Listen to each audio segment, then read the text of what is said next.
আসসালামু আলাইকুম, welcome to Naz lifestyle. আশা করি সবাই অনেক ভালো আছেন। আজ আমি আপনাদের সাথে শেয়ার করব গমের আটা দিয়ে তৈরি ঝটপট চিতই পিঠা।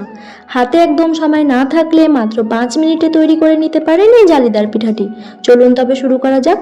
পিঠাটি বানাতে প্রথমে একটি পাত্রে 1 কাপ গমের আটা নিয়ে নিচ্ছি, এর সাথে দিয়ে দিচ্ছি পরিমাণ মতো নুন।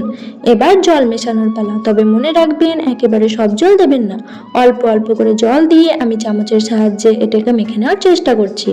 শুরুতে আমার ব্যাটারটা একটু শক্ত হয়ে গিয়েছিল, তাই আমি আবারও কিছুটা জল যোগ করলাম। আবারও চামচ দিয়ে খুব ভালো করে ফেটিয়ে নিচ্ছি। পিঠার ব্যাটারটা খুব বেশি পাতলা হবে না, আবার খুব বেশি মোটাও হবে না, ঠিক এরকম একটা ঘনত্বের ব্যাটার তৈরি করে নিতে হবে। এখন চুলায় একটি তাওয়া বসিয়ে খুব ভালো করে গরম করে নিতে হবে। সবচেয়ে জরুরি কথা হলো, তাওয়া যদি ভালো মতো গরম না হয় তবে পিঠা তাওয়ায় লেগে যাবে, তাই তাওয়াটা ধোয়া ওঠা গরম হওয়া পর্যন্ত অপেক্ষা করুন। তাওয়া গরম হয়ে গেলে আগে থেকে তৈরি রাখা ব্যাটারটি এর মধ্যে দিয়ে দেব। এরপর একটি ঢাকনা দিয়ে ঢেকে কিছুক্ষণ অপেক্ষা করব। ঢাকনা তুলে দেখুন পিঠাটা কত সুন্দর হয়েছে। এবার একটি খুন্তির সাহায্যে পিঠাটি আলতো করে তুলে নিচ্ছি। দেখলেন তো কত সহজে তৈরি হয়ে গেল আমাদের গমের আটার চিতই পিঠা।